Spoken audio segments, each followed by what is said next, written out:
Hello dear students, कल हम cell के बारे में स्टडी कर रहे थे। हमने उसमें सेल के साइज़ के बारे में देखा, यूकैरियोटिक और प्रोकैरियोटिक सेल का एक ब्रीफ डिस्क्रिप्शन देखा था कि कैसे हम यूकैरियोटिक सेल और प्रोकैरियोटिक सेल को डिफरेंशिएट कर सकते हैं। आज हम प्रोकैरियोटिक सेल के बारे में थोड़ा डिटेल स्टडी करेंगे। जैसे कि हमें पता है कि जो प्रोकैरियोटिक सेल है ये वो सेल है जिसके अंदर हमें कोई भी कंपार्टमेंटलाइजेशन नहीं दिखाई देता और इसके अंदर हमें कोई वेल डिफाइंड न्यूक्लियस भी दिखाई नहीं दे रहा है। इसके अंदर हम इसको किससे कंपेयर कर रहे थे? हम इसको एक पीजी के रूम से कंपेयर कर रहे थे जिसमें हमारे पास क्या है, एक सिंगल एरिया है और उसी के अंदर क्या हो रहा है, सेल की सभी एक्टिविटीज हो रही हैं। प्रोकैरियोटिक सेल में हम कौन कौन से ऑर्गेनिज्म स्टडी करते हैं? जैसे हमारे पास bacteria, blue green algae, mycoplasma and PPLO. PPLO क्या है? It is pleuropneumonia like organisms. अगर हम प्रोकैरियोटिक सेल की बात करें तो इसमें जनरली हमें सेल वॉल देखने को मिलती है, पर एक एक्सेप्शन है जो है हमारे पास माइकोप्लाज्मा, जिसके अंदर हमें कोई भी सेल वॉल देखने को नहीं मिलती। अब अगर हम प्रोकैरियोटिक सेल के फीचर के बारे में स्टडी करें तो ये जनरली स्मॉल होते हैं, किससे? यूकैरियोटिक से। लेकिन ये यूकैरियोटिक ऑर्गेनिज्म से क्या करते हैं, बहुत ज़्यादा जल्दी क्या कर लेते हैं, डिवाइड कर लेते हैं। इसमें हम बैक्टीरिया पढ़ते हैं तो बैक्टीरिया की हम कुछ क्लासिफिकेशन स्टडी करेंगे जिसके अंदर हम शेप ऑफ बैक्टीरिया पे क्या कर सकते हैं, बैक्टीरिया को क्लासिफाई कर सकते हैं। अगर हमारे पास बैक्टीरिया रॉड शेप है तो उसके लिए जो हम यूज करते हैं वर्ड वो है बैसिलस, और ये हमारी मोस्ट कॉमन शेप है जो हमें बैक्टीरिया में देखने को मिलती है। फॉर एग्जाम्पल जैसे कि बैसिलस थाईयूरेनजेनेसिस, जिसको हमने बीटी कॉटन जो एक जेनेटिकली मॉडिफाइड प्लांट है वो बनाने में भी हमने इसे यूज किया है। इसके बाद अगर बैक्टीरिया सफेरिकल शेप का होगा तो हम वर्ड यूज करते हैं कॉकस। कॉकस आप इसको ऐसे याद रख सकते हैं जैसे कोका। कोका जो होता है वो कैसा होता है, सफेरिकल शेप का, तो ये हमें कौन सी शेप होगी, ये कोकस शेप होगी। फॉर एग्जांपल स्ट्रेप्टोकोकस निमोनियाई जो निमोनिया डिजीज कराता है। इसके बाद अगर हमारे पास कोमा शेप है तो हम क्या बोल देंगे, विब्रियो, जैसे कि विब्रियो कॉलेरा। इसके बाद अगर हमें जो बैक्टीरिया है वो स्पाइरल शेप में दिखाई दे रहा है तो उसके लिए जो हम यूज करते हैं वो स्पाइरलम शेप होगी, जिसके लिए जैसे कि रोडोस्पाइरलम। तो डिपेंडिंग अपॉन शेप हम क्या कर सकते हैं, बैक्टीरिया को क्लासिफाई कर सकते हैं। बैसिलस, कॉकस हो सकता है, सफेरिकल शेप हो सकती है, या फिर कोमा शेप हो सकता है तो विब्रियो, और स्पाइरल शेप है तो उसको हम क्या बोलेंगे, स्पाइरलम, जैसे कि हमारे पास रोडोस्पाइरलम आ जाता है। इसके बाद अगर हम प्रोकैरियोटिक सेल के स्ट्रक्चर के बारे में स्टडी करते हैं तो प्रोकैरियोटिक सेल जो होती है उसके अंदर आपको मेनली जो स्ट्रक्चर्स पढ़ने हैं, सबसे पहले आपको सेल एनवलप पढ़ना है। ये सेल एनवलप क्या होगा, ये 3 मेम्ब्रेन होंगी, वो 3 मिलके क्या करती हैं, सेल एनवलप बनाती हैं, जिसके अंदर सबसे पहले हम ग्लाइकोकैलिक्स, उसके बाद cell wall and then plasma membrane study करेंगे। इसके बाद हमारे पास कुछ इनफोल्डिंग्स और एक्सटेंशंस आती हैं जो किसकी होंगी, प्लाज्मा मेम्ब्रेन की, जिनको हम क्या बोलते हैं, मीजोजोम और क्रोमेटोफोर्स। इसके बाद न्यूक्लियोइड जो जेनेटिक मटेरियल होगा प्रोकैरियोटिक सेल का। देन कुछ एक्सटेंशंस हैं सेल एनवलप की, जैसे कि पिलाई, फिम्ब्री और फ्लैजेला। देन हम राइबोसोम स्टडी करेंगे और उसके बाद इंक्लूजन बॉडी। तो ये सारे के सारे फंक्शंस आपको कहाँ पढ़ने हैं, ये सारे के सारे पार्ट्स आपको प्रोकैरियोटिक सेल के स्टडी करने हैं। अब जो मैंने आपको कोकस शेप बताई लास्ट पेज पे कि जो सफेरिकल शेप होगी, अगर वो सारे एक ही सिंगल स्ट्रेट स्ट्रक्चर बना रहे हैं तो वो स्ट्रेप्टोकोकस होगा। अगर 2 कोकस आपस में मिले हुए हैं तो डिप्लोकोकस, और यही क्या कर रहे हैं, एक बंच जैसा, जैसे अंगूरों का गुच्छा होता है उस टाइप का कोई स्ट्रक्चर बना रहे हैं, तो उसके लिए जो हम वर्ड यूज करते हैं स्टेफाइलोकोकस। अब यहाँ आपको एक प्रोकैरियोटिक सेल का स्ट्रक्चर बताया है जिसमें हमें सबसे पहले जो आपको बाहर 3 लेयर दिखाई दे रही हैं। जो सबसे बाहर वाली लेयर है वो है ग्लाइकोकैलिक्स, उसके बाद जो लेयर है वो है सेल वॉल, और उसके बाद जो इनर लेयर है वो है हमारे पास प्लाज्मा मेम्ब्रेन। इसके अंदर जो आपको कुछ इनफोल्डिंग्स है इसको कहते हैं मीजोजोम, जिस मीजोजोम को हम क्या करते हैं, माइटोकॉन्ड्रिया से कंपेयर भी कर सकते हैं कि ये जैसे माइटोकॉन्ड्रिया होता है यूकैरियोटिक सेल के लिए, इसके अंदर ये मीजोजोम होगा जो क्या किसमें देखने को मिलेगा, प्रोकैरियोटिक सेल में। इसके बाद हमारे पास क्रोमेटोफोर को हम क्या करते हैं, क्लोरोप्लास्ट जैसा मान सकते हैं, जैसे यूकैरियोटिक में क्लोरोप्लास्ट, ऐसे ही यहाँ हमें क्रोमेटोफोर्स देखने को मिलते हैं। ठीक है। इसके बाद इंक्लूजन बॉडी के बाद पिलाई के बाद हमारे पास आ जाएगी फिम्ब्री के बाद ये आउटर मोस्ट लेयर ग्लाइकोकैलिक्स जो मैंने आपको बताया सेल इनवेलप का पार्ट है। देन हमें देखने को मिलता है फ्लैजेला और ये हमारे पास जो है ये है न्यूक्लियोइड। तो ये सारे के सारे स्ट्रक्चर जो एक प्रोकैरियोटिक सेल के हैं ये सारे के सारे अब हम क्या करेंगे डिटेल में स्टडी करेंगे। तो सबसे पहले जो हमारे पास आता है वो है सेल एनवलप। सेल एनवलप की बात अगर हम करें तो ये एक केमिकल कॉम्प्लेक्स स्ट्रक्चर है। केमिकली कॉम्प्लेक्स क्यों? क्योंकि यहाँ पर 3 लेयर हैं जो मिलके एक सेल एनवलप की फॉर्मेशन करती हैं और इनका काम क्या है प्रोटेक्शन देना। तो ये प्रोटेक्टिव कवरिंग है। अगर आप किसी प्रोकैरियोटिक सेल को बाहर से अंदर की तरफ स्टडी करते हैं जैसे कि यहाँ हमने देखा तो सबसे बाहर जो लेयर होती है उसको कहा जाता है ग्लाइकोकैलिक्स। उसके बाद जो इनर लेयर होगी वो होगी हमारे पास सेल वॉल और जो थर्ड लेयर होगी वो होगी प्लाज्मा मेम्ब्रेन। तो अगर आप इनर टू आउटर चलेंगे तो plasma membrane then cell wall then glycocalyx और अगर आप आउटर टू इनर आते हैं पहले glycocalyx then cell wall and then हमारे पास प्लाज्मा मेम्ब्रेन आएगा। तो सबसे पहले अगर ग्लाइकोकैलिक्स की बात करें तो आपको नाम से ही समझ आ रहा होगा ग्लाइको मतलब शुगर और कैलिक्स कवरिंग।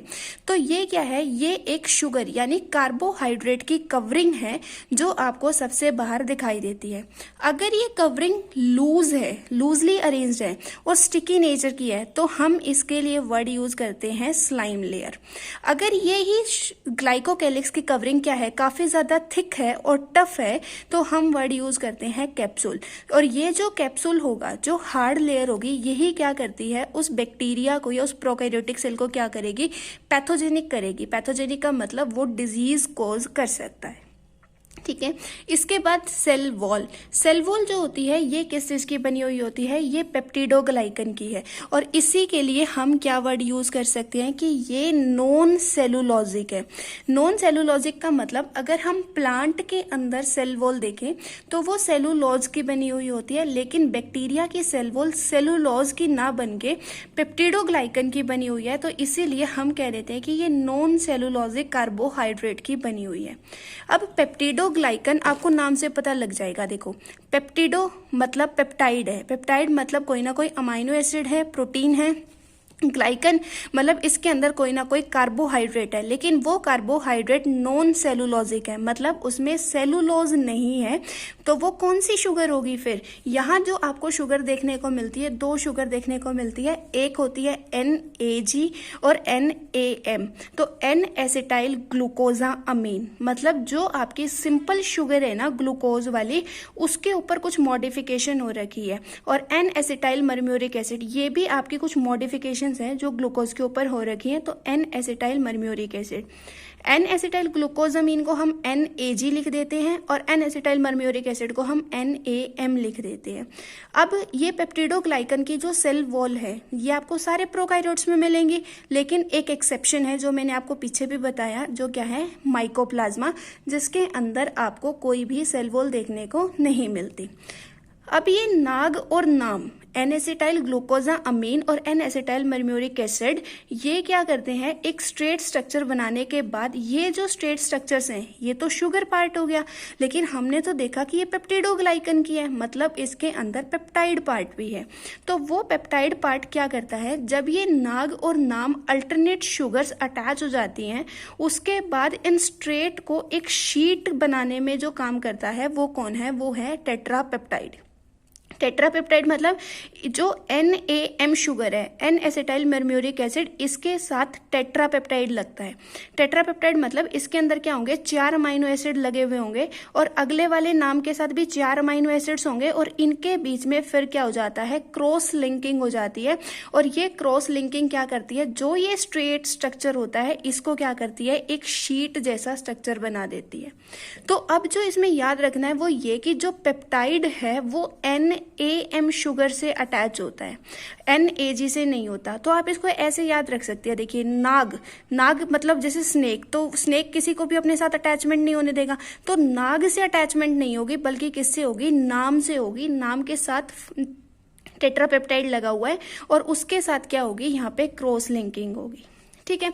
अब जो सेल वॉल है उसका फंक्शन क्या है कि ये सेल को एक पर्टिकुलर शेप देने का काम करता है और बैक्टीरिया के अंदर कोई भी ब्रस्टिंग ना हो जाए या कोलैप्सिंग ना हो, कि वो एकदम से फट ना जाए या सिकुड़ ना जाए, उससे बचा के रखने का काम भी सेल वॉल करती है। अब जो पेनिसिलिन है, जो एक एंटीबायोटिक है, पेनिसिलिन क्या करती है, जो ये क्रॉस लिंकिंग हो रही है ना NAM के बीच में जो टेट्रापेप्टाइड के थ्रू, तो इस क्रॉस लिंकिंग को नहीं होने देती, जिसकी वजह से हमारा बैक्टीरिया मर जाता है। इसीलिए हम इसको क्या कहते हैं कि ये एक एंटीबायोटिक है जो बैक्टीरिया की ग्रोथ नहीं होने देती। ठीक है। इसके बाद plasma membrane. Plasma membrane inner layer है और सेमी परमिएबल है। सेमी परमिएबल और सिलेक्टिवली परमिएबल दो टर्म्स हैं, जिसमें हम क्या कहते हैं कि ऐसा नहीं है कि मेम्ब्रेन किसी भी चीज के लिए परमिएबल है, नहीं, मेम्ब्रेन सिलेक्टिव चीजों के लिए ही क्या होती है, परमिएबल होती है। जिस चीज की सेल को रिक्वायरमेंट है उसके लिए परमेबिलिटी होगी, जिसके लिए सेल की रिक्वायरमेंट नहीं है उसके लिए परमेबिलिटी नहीं होगी। अब अगर प्लाज्मा मेम्ब्रेन के स्ट्रक्चर की बात की जाए तो चाहे आप प्रोकारियोट में देख लो, चाहे आप यूकारियोट में देख लो, या चाहे आप सेल मेम्ब्रेन देखो या ऑर्गेनेल्स की मेम्ब्रेन देखो, आपको सबका स्ट्रक्चर बिल्कुल सेम दिखाई देगा। ठीक है। तो ये पूछा गया है कि किसका स्ट्रक्चर हमें सेम दिखता है, तो प्लाज्मा मेम्ब्रेन स्ट्रक्चरली सिमिलर होती है। प्रोकारियोट के केस में भी और यूकारियोट के केस में भी वैसा ही होता है।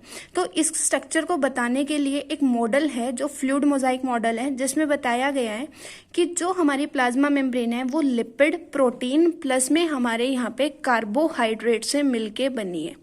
लेकिन इसका अरेंजमेंट कैसा है और वो उसके लिए कुछ मॉडल्स आए थे, और वो हम जब यूकारियोटिक सेल पढ़ेंगे वहाँ हम प्लाज्मा मेम्ब्रेन का एक डिटेल स्ट्रक्चर पढ़ेंगे, तो वहाँ स्टडी करेंगे कि लिपिड, प्रोटीन और कार्बोहाइड्रेट का किस टाइप का अरेंजमेंट है और हम कैसे उसको स्टडी करते हैं। ठीक है।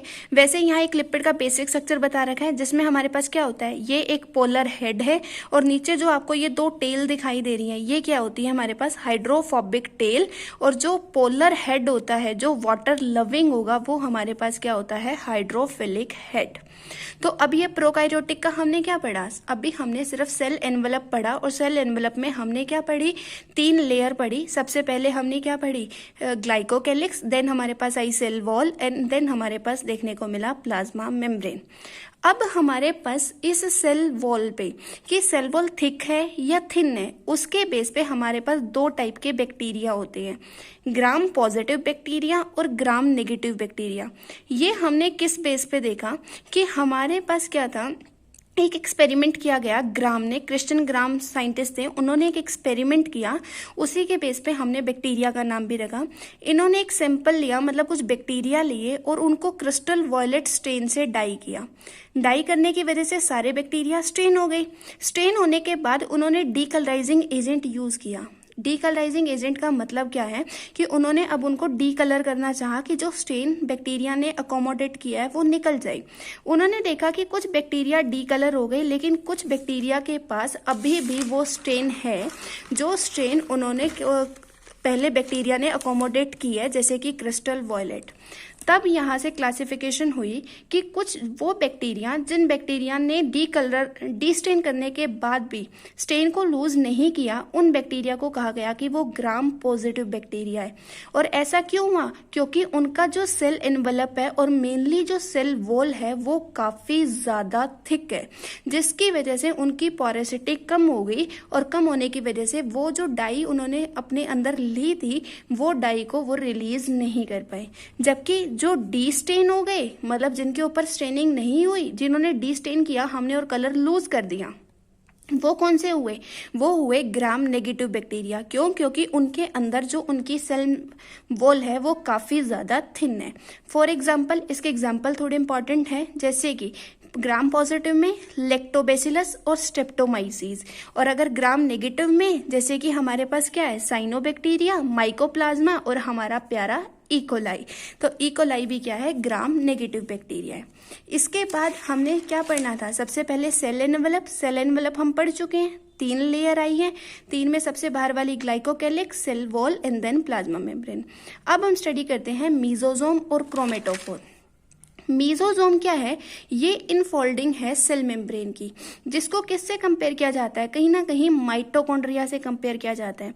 जैसे एक यूकैरियोटिक सेल के पास माइटोकॉन्ड्रिया होता है और उसे हम पावर हाउस बोलते हैं, इसी तरीके से क्या होती है, ये भी सेल मेम्ब्रेन की एक इनफोल्डिंग है, लेकिन इनके पास कोई प्रॉपर मेम्ब्रेन बाउंड ऑर्गेनेल नहीं है।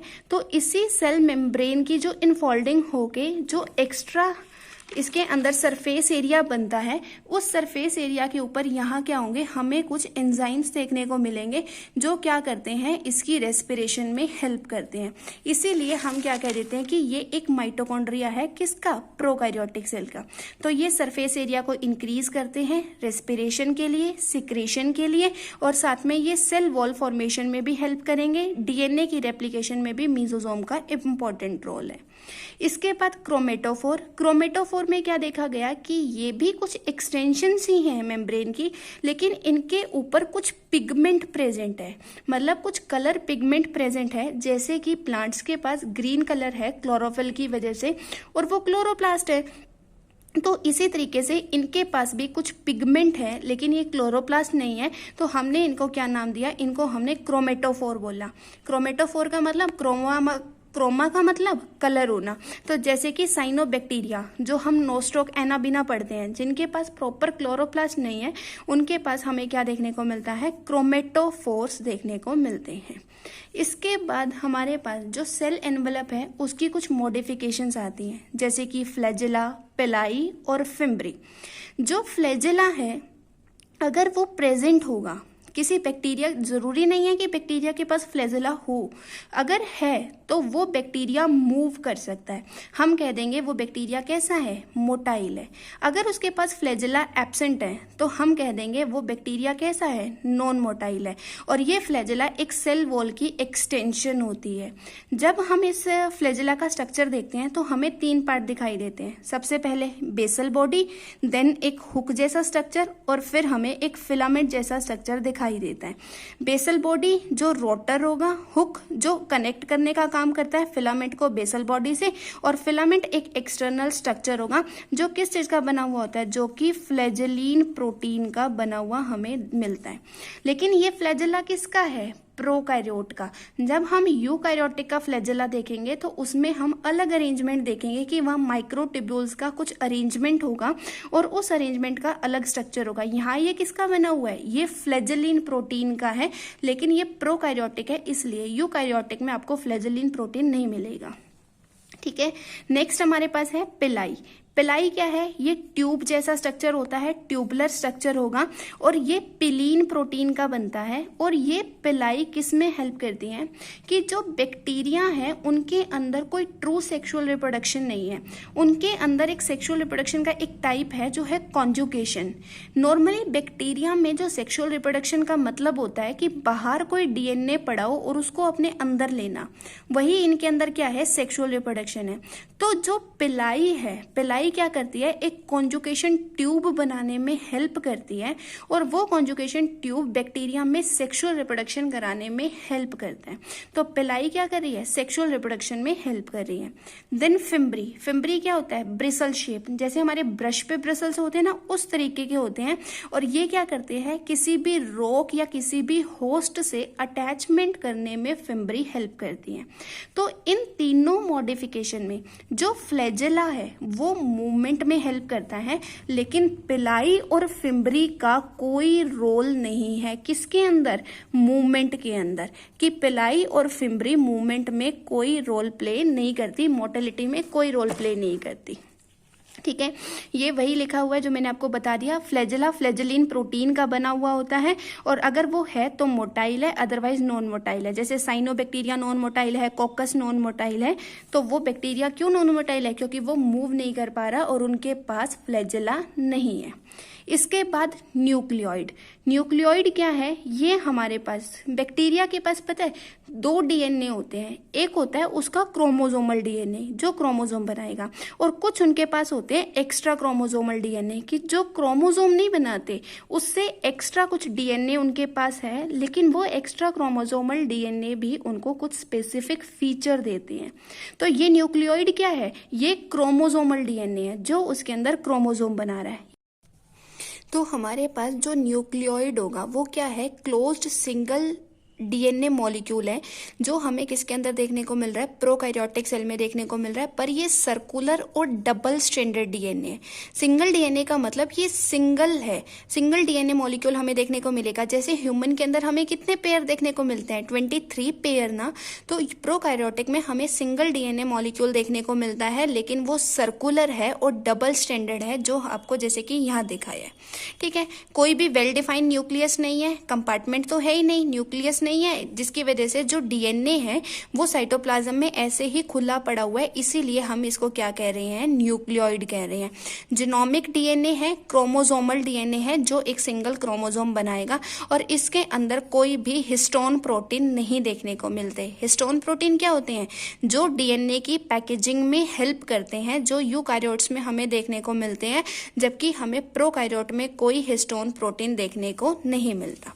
इसके बाद मैंने आपको बताया कि कुछ एक्स्ट्रा क्रोमोसोमल डीएनए भी है, उसको कहते हैं प्लाज्मिड। प्लाज्मिड वो एक्स्ट्रा क्रोमोसोमल डीएनए है जो कि हमें किसके अंदर देखने को मिल रहा है, प्रोकैरियोटिक में देखने को मिल रहा है। और इसका काम क्या है, ये स्पेशल फिनोटिपिक फीचर्स देता है किसको, बैक्टीरिया को। जैसे कि एंटीबायोटिक रेजिस्टेंस जीन, कि किसी भी स्पेसिफिक एंटीबायोटिक के अगेंस्ट अगर कोई बैक्टीरिया रेजिस्टेंट हो जाता है तो वो किस वजह से है, क्योंकि उसके पास प्लाज्मिड के ऊपर वो वाली जीन्स हैं। और ये भी कैसा होगा, डबल स्टैंडर्ड डीएनए होगा, सर्कुलर होगा और सेल्फ रेप्लिकेटिंग होगा, कि ये क्या कर सकता है, खुद रेप्लिकेट कर सकता है, जिसकी वजह से इसके अंदर हाई कॉपी नंबर भी हमें देखने को मिलता है। ठीक है, इसके बाद इंक्लूजन बॉडी। इंक्लूजन बॉडी क्या है, नॉन मेम्ब्रेनस स्ट्रक्चर है जो कि स्टोरेज का काम करती है। अब प्रोकैरियोटिक सेल है तो कुछ स्टोर तो करके रखना पड़ेगा, मटेरियल तो कुछ स्टोर करेगी सेल। अगर यूकैरियोटिक होती तो वो क्या करती, अपना खुद का स्टोरेज कर लेती और उसमें ऑर्गेनेल्स में। लेकिन यहाँ इंक्लूजन बॉडीज होती हैं जो नॉन मेम्ब्रेन बाउंड है, क्योंकि प्रोकैरियोट के पास तो कोई मेम्ब्रेन बाउंड ऑर्गेनेल नहीं है, और ये हमें फ्रीली साइटोप्लाज्म के अंदर देखने को मिलती हैं। अब ये क्या होगा, जैसे ये जिस चीज को स्टोर कर रहा होगा उसके बेस पे हम नाम रख देंगे, जैसे phosphate granules, cyanophycean granules, glycogen granules. और ये हमें सॉलिड फॉर्म में दिखाई देते हैं, जो कि क्या होंगे, जो इनसोल्यूबल होंगे साइटोप्लाज्म के अंदर और स्टोरेज का काम करते हैं। जैसे कि गैस वैक्यूल है, ये भी नॉन मेम्ब्रेन बाउंड है, जो हमें ब्लू ग्रीन एल्गा, पर्पल और ग्रीन सल्फर बैक्टीरिया के अंदर देखने को मिलता है। इसके बाद हमारे पास राइबोसोम्स। राइबोसोम एक वो ऑर्गेनेल है जो हमें यूकैरियोट में और प्रोकैरियोट दोनों में देखने को मिलती है। लेकिन ये कैसी होगी, प्रोकैरियोटिक के केस में ये 70S टाइप की हमें देखने को मिलती है, और जबकि यूकैरियोट में 80S टाइप की देखने को मिलती है। ठीक है, जब हम 12th में जेनेटिक्स का चैप्टर पढ़ते हैं तो उसमें हम ट्रांसलेशन, ट्रांसक्रिप्शन, रेप्लिकेशन कुछ प्रोसेसेस पढ़ते हैं। तो डीएनए से डीएनए बनना होता है रेप्लिकेशन, डीएनए से आरएनए में कोड आने मतलब ट्रांसक्रिप्शन, और आरएनए से प्रोटीन बनना मतलब ट्रांसलेशन। तो ये राइबोसोम क्या करते हैं, ये ट्रांसलेशन में हेल्प करते हैं, इसीलिए हम इनको क्या बोल देते हैं, इनको हम प्रोटीन फैक्ट्री भी बोलते हैं। क्यों बोलते हैं प्रोटीन फैक्ट्री, इसलिए क्योंकि ये प्रोटीन की सिंथेसाइज कराने में हेल्प करते हैं। और ये ध्यान रखिएगा, ये नॉन मेम्ब्रेन बाउंड ऑर्गेनेल है। क्यों, क्योंकि ये आरएनए, जो आरएनए टाइप का आरएनए है, और कुछ प्रोटीन मिलके कुछ कॉम्प्लेक्सेस बनाते हैं, और ये कोई भी मेम्ब्रेन स्ट्रक्चर अकोमोडेट नहीं करता, मतलब इसके पास कोई मेम्ब्रेन नहीं है। अब प्रोकैरियोट के केस में क्या होता है, एक कंडीशन बन जाती है जिसको हम कहते हैं पॉलीजोम या पॉलीराइबोसोम। इसमें क्या होगा कि जैसे आरएनए कंप्लीट सिंथेसाइज हो जाता है, तो आरएनए बनने के बाद क्या होगा, इसको हम एमआरएनए बोल देते हैं, जो मैसेंजर आरएनए है, जो मैसेज लेके आएगा कि कौन सा प्रोटीन बनवाना है। इसके ऊपर कई बार मल्टीपल राइबोसोम्स अटैच हो जाते हैं, कि एक ही आरएनए, देखो जैसे इसमें दिखा रखा है कि एक ही आरएनए है लेकिन उसके ऊपर मल्टीपल राइबोसोम्स अटैच हो गए हैं, तो इसको कहते हैं पॉलीराइबोसोम की कंडीशन। मतलब multiple ribosome attach to a single mRNA। एक ही mRNA के ऊपर क्या हो गई, ज्यादा अटैचमेंट हो गई है एक से ज्यादा राइबोसोम की, तो वो कौन सी कंडीशन होगी, वो पोली राइबोसोम की कंडीशन होती है। राइबोसोम नॉन मेम्ब्रेन बाउंड है। अगर स्ट्रक्चर साइज की बात करें तो 15 नैनोमीटर से 20 नैनोमीटर होता है। 70S का टाइप है। एस जो है वो क्या दिखाता है यहाँ, सेडिमेंटेशन कॉफिशिएंट या स्वेडबर्ग कॉफिशिएंट, कि किस बेस पे इसका साइटोप्लाज्म में सेडिमेंटेशन होता है, उस बेस पे हम इसकी ये एस यूनिट यूज करते हैं।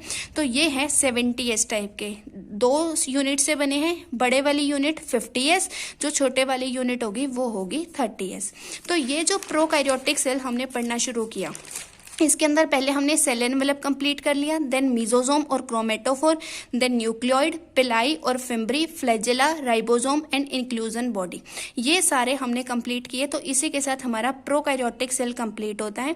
और किसी एक प्रोकैरियोटिक सेल के अंदर वो 3 स्ट्रक्चर जो आपको एसेंशियली देखने को मिलते ही मिलते हैं, तो होगा प्लाज्मा मेम्ब्रेन, क्योंकि सेल एनवेलप में तो आपके पास सेल वॉल भी आ जाती है, पर सेल वॉल माइकोप्लाज्मा के पास नहीं होती।